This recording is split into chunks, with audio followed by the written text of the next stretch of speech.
I'm going to talk about Sam and Lucifer right now. Whenever the premiere ended, and we saw Lucifer, I knew that my my brain would come up with stuff to torture me.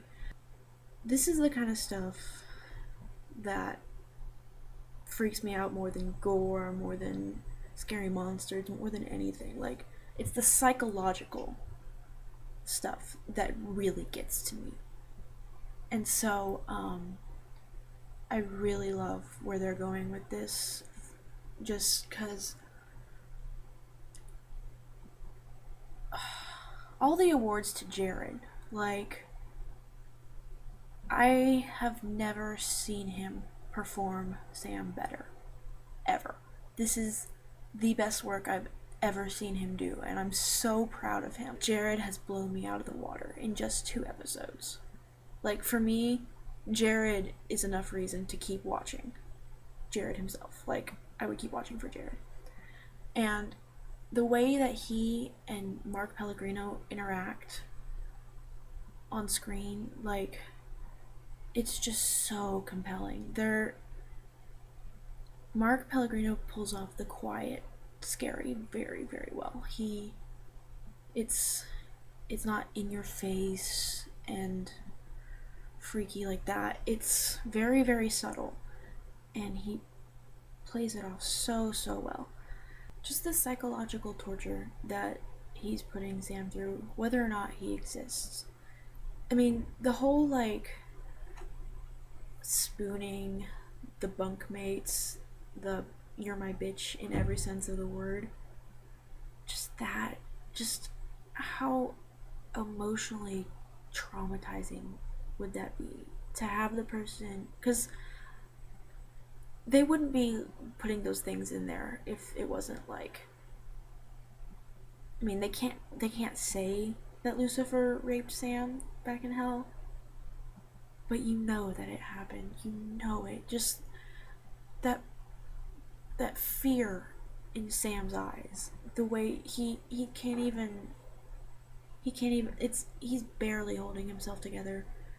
And so just to see him having to live with that, it's it's just mind fucking. Like, that kind of stuff you can't just shut out. Sam. Sam.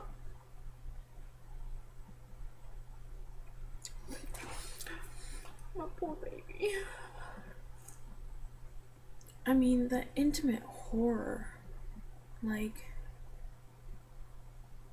to have the person who tortured you living inside your mind, where nobody else can see him but you. It's. And I'm really worried about Sam's. That Sam's gonna start doing self inflicted harm. Because Dean's speech and the way he took that hand and he made Sam feel the pain, and he was like, this is what's real. Which, Jensen, that was probably one of my favorite parts of the episode. But now, like, I'm worried that Sam, the only way he's going to be able to know what's real or not now is to hurt himself in ways like that. And Lucifer is going to find ways around that, and so the more that Lucifer shows up, the more he's going to hurt himself until it's just this endless cycle. So I'm really looking forward to where this is going. Just, like, I'm not looking forward to Sam's pain, but I love the psychological thing about it, that he has to find something to hold on to And I mean, we all know it's gonna be Dean that he holds on to, but I'm worried that it won't be enough at first, or that he'll be holding on to Dean for the wrong reasons. Not like holding on to Dean is bad, but just like there's different ways to hold on to people, and I fear like it's gonna become obsessive, whereas it should be kind of just like a going both ways kind of thing. Which brings me to Dean's pain. I feel like the writers are just like sitting in the room and being like, let's have a contest to see who can fuck Dean over the worst. Who can do it worse? Let's get rid of Cass. He's the best friend he's ever had.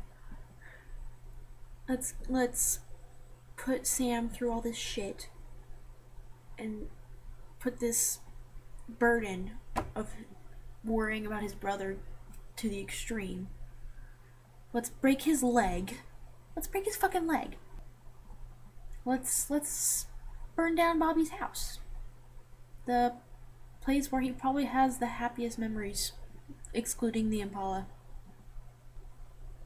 They're probably gonna blow up the Impala next.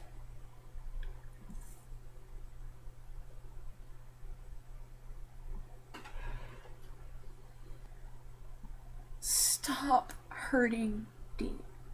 Just stop. Stop it. There's only so much Dean angst I can handle before I'm just numb. And I don't want to be numb to that kind of thing because they're just piling so much shit on top of him. They're burying him deeper and deeper, and he will break. He will break, and it's not gonna be pretty. Like, I was surprised by the mention of suicide in this episode, with Lucifer telling Sam, you know, the only way this is gonna end, and then Dean calling Bobby and saying, if you don't come here, like, I'm going to take Sam and we're gonna jump off a cliff, like, we're gonna drive off a cliff. Like, more than, like, Dean Cass, it's my OTP, but more than that, I just want happiness for these boys, for all of them, because they've saved the world so many times.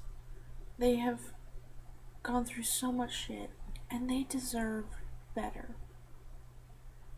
It's no longer worth the pain to me. Like, it makes for good, like, crying scenes, blah blah blah. But these boys have dealt with enough. I want it to stop. I want it to end. I want them to just be okay. So on the whole of the episode, I didn't like it at first, but looking back on it, I see its merits. I see why it's a good episode. And that, frankly, at this point, anything's better than season 6. So I'll take what I can get, and I'm probably never gonna give up on the show. Like, I've seen people saying that they're going to, and that's fine, do what you want. That's completely up to you. I'm not gonna fault you for it. It doesn't make you less of a fan. It doesn't mean that you hate the Winchesters.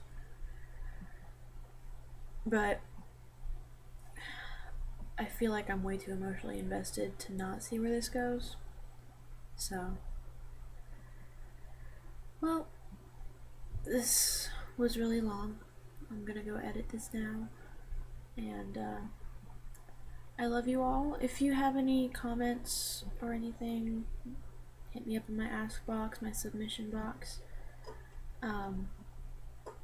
I want to hear what y'all think, and I just want to talk to people.